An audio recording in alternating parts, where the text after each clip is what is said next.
What the Falcons do, we rise up. Welcome to Rise Up Reaction, a show we talk all things Falcons, NFL, Georgia sports, and in general, the sports news of the day. I'm your host, Dr. Lee Ding, the Golden Hard Dog and a lifelong sports fan, coming back to you real quick to make picks for week 6 of the NFL. Let me start off by saying, super excited the Falcons won. I was at that game for Thursday Night Football last week. Incredibly exciting environment. Haven't been there since it's been that electric in a very long time. Kirko has arrived. Kirktober has arrived. Very excited for it. Apologies for not making videos in the last week or so.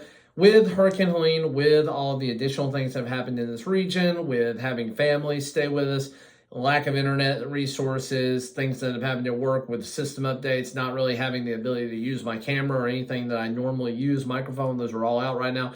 Really hadn't found time and hadn't found a way to do this, but I appreciate those of you sticking with me for this. But yeah, just wanted to very quickly comment. Huge win for the Falcons. Defense got to rise up a little bit better, and hopefully they do so in Carolina this week. But we're going to get to that game. Let's start off with Thursday Night Football because it's coming up tonight. We have the 49ers at the Seahawks. Now, 49ers blew a big game against Arizona last week.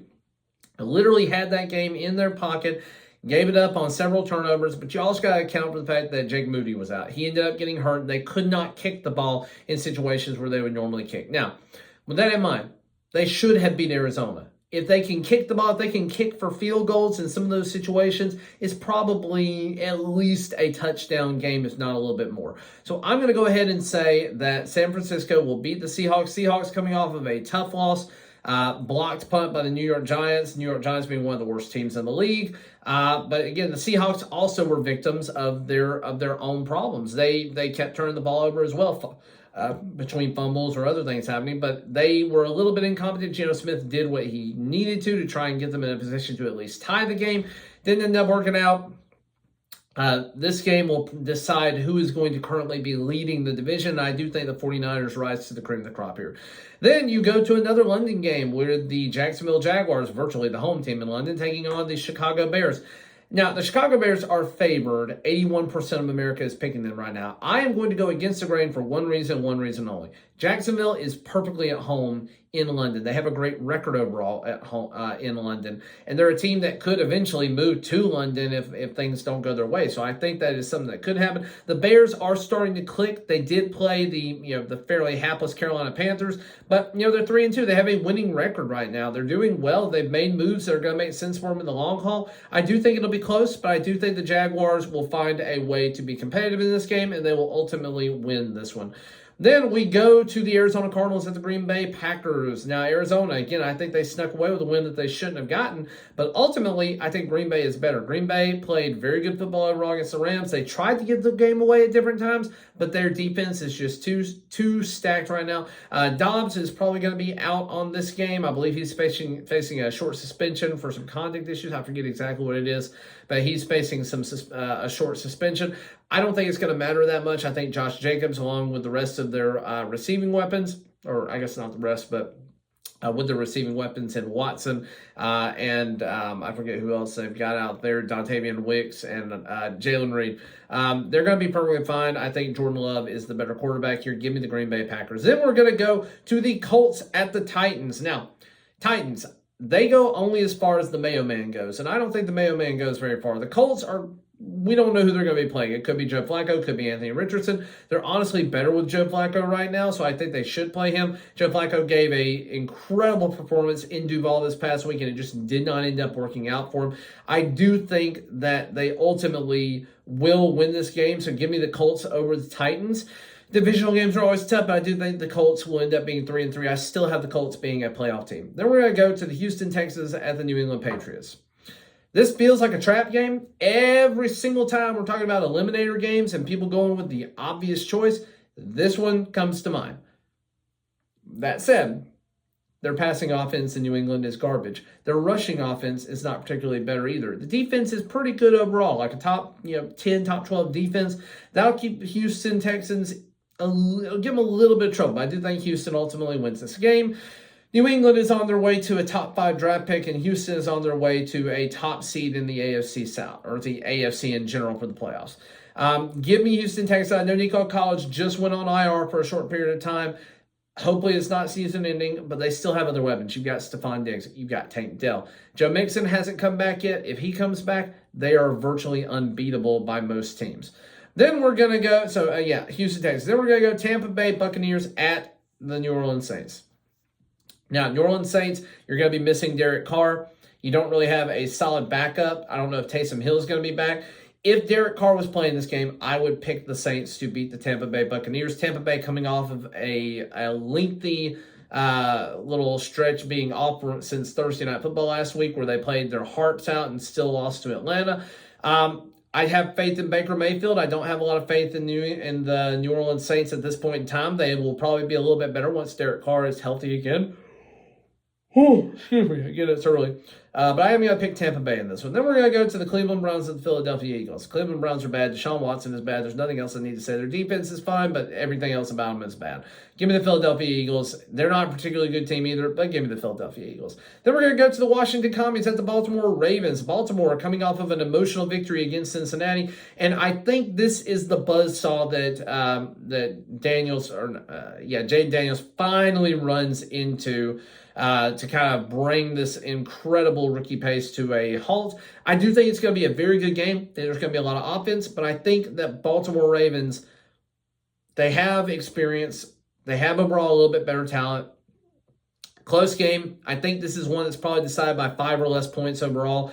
Give me the Baltimore Ravens. So I think they're going to be in command of the game for the most part, though it will remain close throughout most of the game. But give me the Baltimore Ravens. Then we're going to go LA Chargers at Denver Broncos. And the LA Chargers coming off of a bye, which they very much needed. The Denver Broncos coming off of a big win. Who would have thought beginning of the year that they were going to have a winning record 5 games in? LA Chargers, if Justin Herbert is healthy, you're going to have a better overall chance in this game. It's a divisional game. And again, I still ultimately believe that Denver is not a great team. Bo Nix is starting to show a little bit of chemistry and starting to show a little bit better comfort in the offense. But I do think the Chargers, with their defense, with their coaching, and with a healthy Justin Herbert, they can win this game. Now, if Justin Herbert is not healthy, I'm going to go ahead and tell you, I'm picking Denver Broncos. So my pick depends completely on his health, and I will wait to completely lock in that pick to know one way or another. But initially, healthy Justin Herbert, I'm going to go with the Chargers. Then we have the Steelers at the Raiders. Steelers coming off of a tough loss at 1 a.m. in the morning on Monday Night Football this past week. So it's a little bit shorter week for them.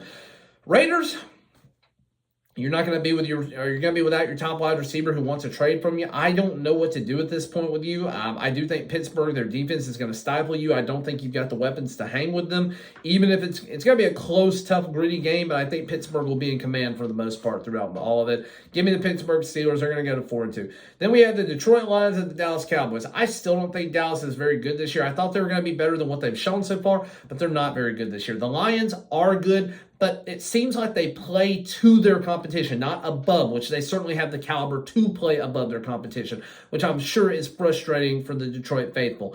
Ultimately, I am going to pick Detroit in this game to win.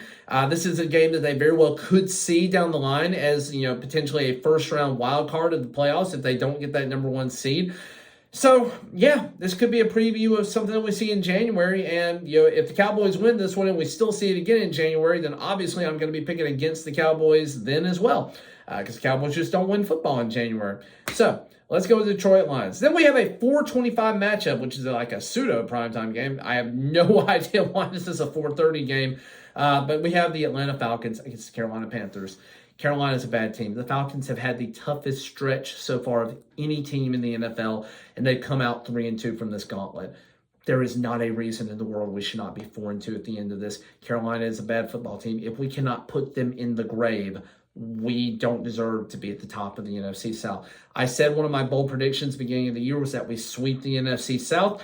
And we are on pace to do that. We only have to do 4 more games, and 2 of them are against the Panthers. 2 of them should be wins no matter what. The other 2, it'll be a little tougher. You got both the Tampa Bay Buccaneers coming up in another 4 weeks at Tampa Bay, assuming that everything went fine with Raymond James Stadium following Hurricane Milton. And then you also have the Saints coming up like a week or 2 later after that. But within the first 11 weeks of the season, we will have played 5 of our games that way. Carolina, again, they kind of benched Andy Dalton because he wasn't doing well. Put in Bryce Young, who also sucked. There is not a reason that the Falcons should not bounce back. We should have sacks in this game. We are dead last right now on that. If we don't get sacks in this game, somebody's got to have a talk with the defensive coordinator. We've got to make some moves to beef up the line. We've got to get Rook involved. We've got to get Brandon Dorlus involved. We got to sit some guys who have been ineffective, but something's got to change there. We're going to go ahead and say Falcons win this one. Then we're going to go to Sunday Night Football, Cincinnati Bengals at the New York Giants. Cincinnati should have won last week. Their defense is the only reason that they are not 3-2 or 4-1 at this point in time. The Giants are a bad football team that capitalized on mistakes last week. I don't think that happens twice. Give me the Cincinnati Bengals. Then we go to Monday Night Football. The Jets just fired their coach. It's going to be Buffalo Bills at the New York Jets. Jets just fired their coach. Josh Allen, though, may be hurt, so this may be something that's in the favor of the Jets. And this is something I'm also going to say. I'm going to reserve my right to pick this game based on the availability of Josh Allen. I think Josh Allen's going to be fine. I think he's going to be playing. If Josh Allen is playing in this game, I'm picking the Buffalo Bills. They have shown that they can be resilient. They haven't been for the last 2 weeks because of bad coaching decisions. They should be 4-1 right now. Really, really bad coaching at the end of that game cost them. But give me the Buffalo Bills with a healthy Josh Allen. If Josh Allen's not healthy, I will be picking Aaron Rodgers and the Jets. But right now, assuming everybody's healthy, give me the Buffalo Bills. That's all I got for you guys. Thank you for watching, liking, sharing, and subscribing. Thank you for bearing with me as I go through a new format. This might be a format that I stick with going forward in terms of the camera view, all this type of stuff.